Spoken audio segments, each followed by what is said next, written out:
Look at this. This is so embarrassing. I don't know how YouTubers do it, because I look gross.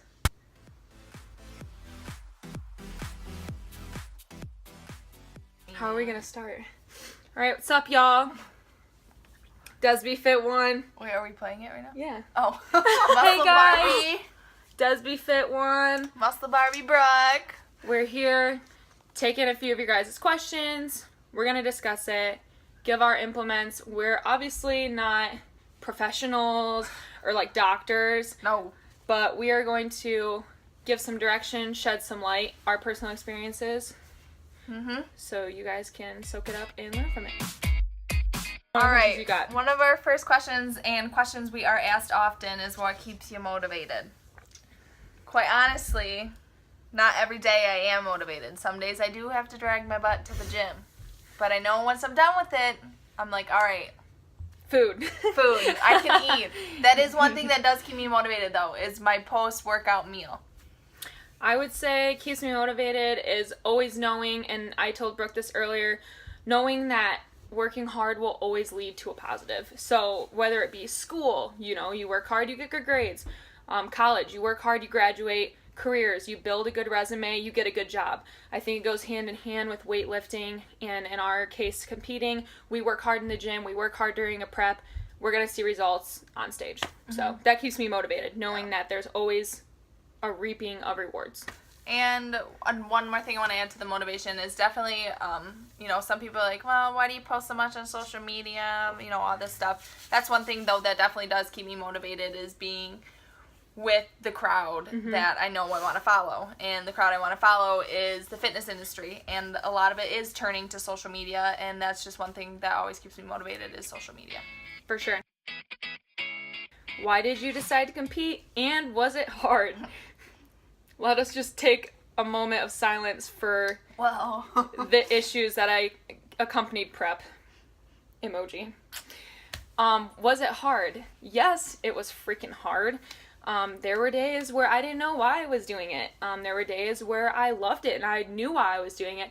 There was also days where I just didn't even know what I was doing.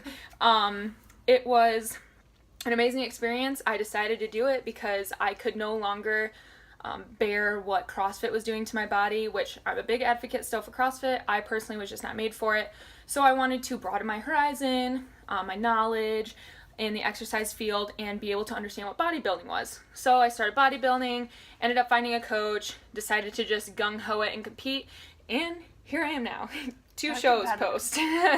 Yeah, one thing why I decided to compete was I was kind of, in the fitness world of lifting. I didn't really know which way to go, and I saw a lot of people competing, and I'm like, you know what, I think I can do that. I think I want to do that, and it's something that came naturally to me. The posing, the realm of the prep. Some people, it's not for everybody at all. Sometimes it's just not for your lifestyle. It is very restrictive, but it was definitely a new goal that I followed, which got me into competing. And now that I have competed, I don't want to stop competing. And then you just kind of find where you fit in then with the competitors, so you don't feel like you're lost in the world because, like I said, it is very restrictive, but sure. I wouldn't change it for the world. No way, brother. Nope. A go-to pre-workout meal, something that gives you energy, so you can stay in a good workout. Something for me, I like to eat about half hour to an hour before, because if I eat like too far behind my workout, I constantly think about food during my workout, and then I'm like, oh my gosh, when is my workout going to be over? And then I rush it, and I don't like that. I like to work out on carbs. So in the morning, I like to work out in the morning. I like to have a bowl of oats and some coffee. Then I'll wait about half an hour, and then I'll normally go to the gym off a bowl of oats. And then I'll be able to come home and have my lunch. So that's what I do normally. My pre-workout meals, I typically don't have one. I work out in the mornings for the most part. And on those days, I usually just go fasted. There's really no scientific back up to like what fasting is doing, whatever. It's just something I've become accustomed to, and it's worked for me, so I'm not gonna change it. However, if I do work out at the end of the day or like during my shifts at work, I'm typically eating an hour before. I'll take in maybe like 25 grams of carbs. Not on purpose. It just happens to be what my meal always is. And then, like I said, hour and a half, hour after I'll work out. So nothing really super specific, but just kind of happens. Yeah, definitely something I don't like doing is working out fasted. Different strokes for different folks. That is very true, because let me tell you, like, she does well on like a high fat diet, lower carb. I bloat like a balloon.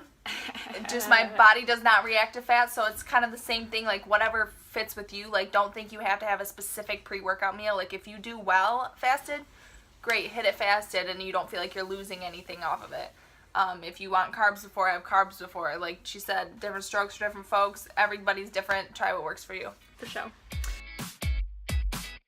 Question: how much cardio do you need? How much is good? Will you see results? What is cardio? Why do you want to do cardio? Cardio sucks. When they say cardio is cardio, that is so true, because when you're used to just lifting weights, it is like not fun to sit on a stair climber or like stair stepper or a elliptical. Is literally so boring. So honestly, like I said, I'm not a professional. I'm not a coach. Cardio for me, what has worked? For the first like 5 months of prep, which is like a ridiculous amount of time to prep. Don't ever do that. I just hit 20 minutes alternating days between like a stair stepper and HIIT. Would split it up however I want to, and I was always post-workout. That was it.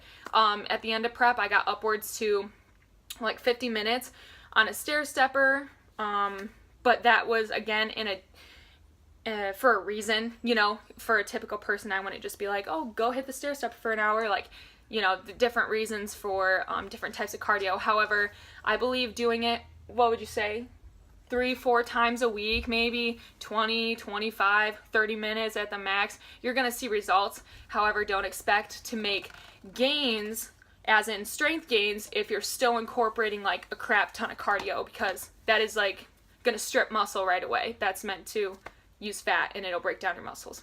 Definitely. So for my prep, I alternated between HIIT workouts. I did those for about 15 minutes. You know, on and off intervals of harder, and then I got to the point where I was doing about 35 minutes of incline walk. 35 minutes is steady state, but I always refer to the incline walk. Can we talk about what is steady state? Steady state, you're at the same pace.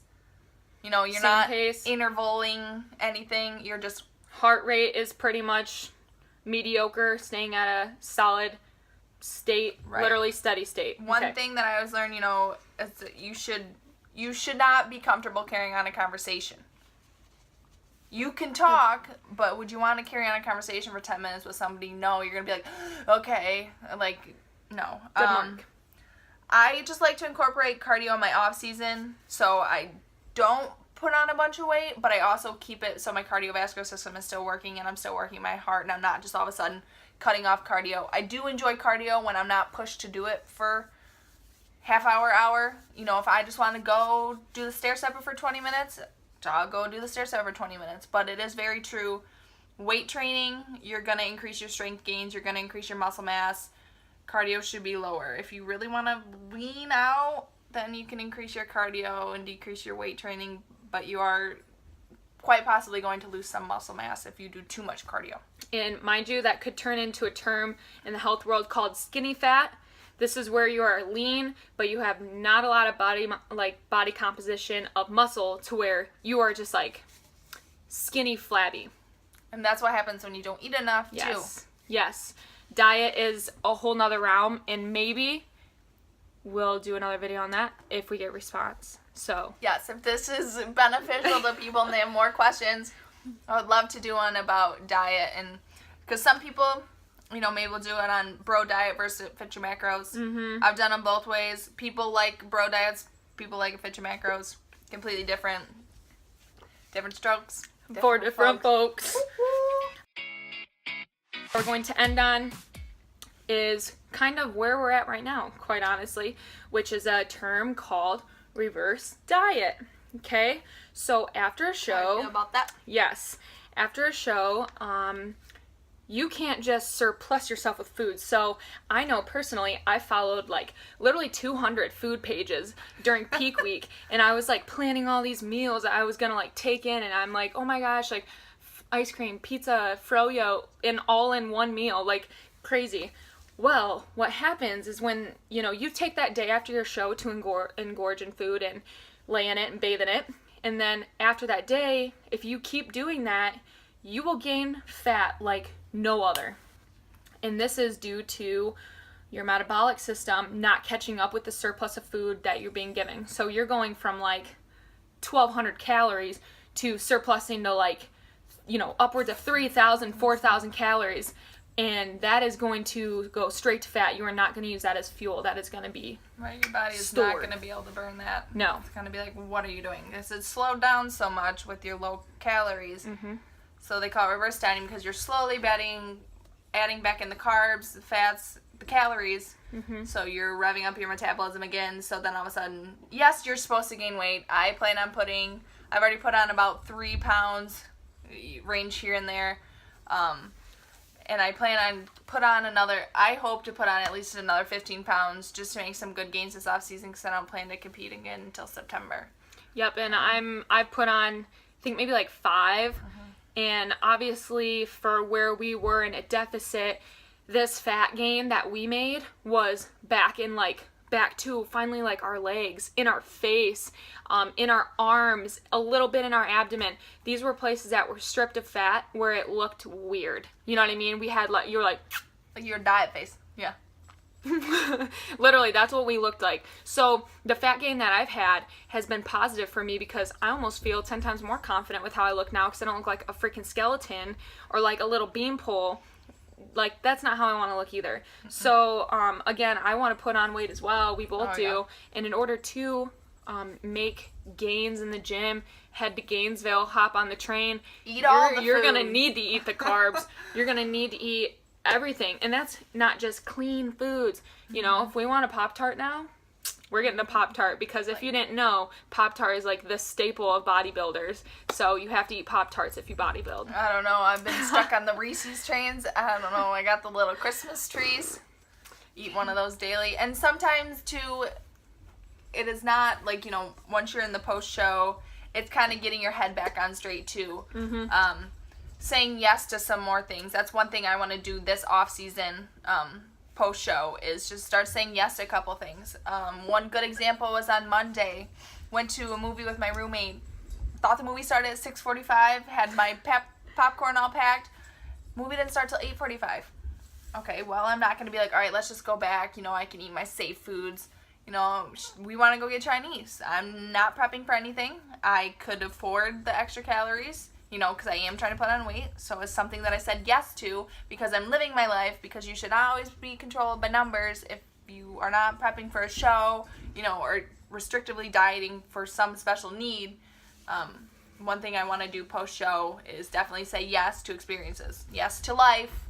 But, I mean, like, we have to do another video on dieting because, you know, it's not really a diet, it's a lifestyle now for us. Yeah. So it's definitely different. And that would be, like, easily another, like, 45 minutes. Oh, yeah. So that was all we had.